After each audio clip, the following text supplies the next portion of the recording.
The Sego lily became Utah's state flower on March 18th, 1911. But to find out why, we have to go all the way back to 1848. In 1847, the Latter-day Saint pioneers made it to the Utah Valley. This is the place, they said, and they planted their crops to get ready for the next year. And everything was going fine until the crickets came. Thousands and thousands of crickets descended on their crops and ate everything.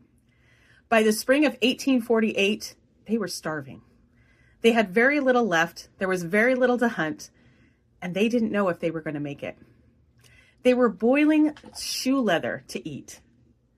That's how desperate it was. When some friendly Native Americans came and showed them how to pick the Sego lily roots and how to prepare it to stave off their hunger, this was a miracle to these pioneers. They survived because of these wonderful Native Americans and because of this little flower.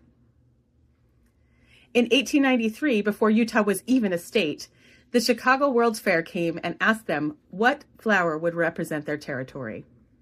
By a landslide, the women of the state said the Sego lily. They remembered what the Sego lily had done for the early pioneers, and they wanted it to represent their state. 3 years later, Utah became a state in 1896.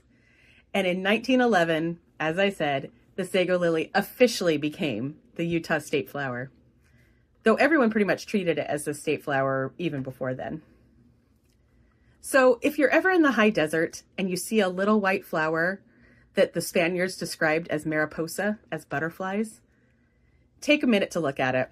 Please don't dig it up. They're pretty rare now, but just take a second to think about how this little flower saved people. I like that story. What do you think?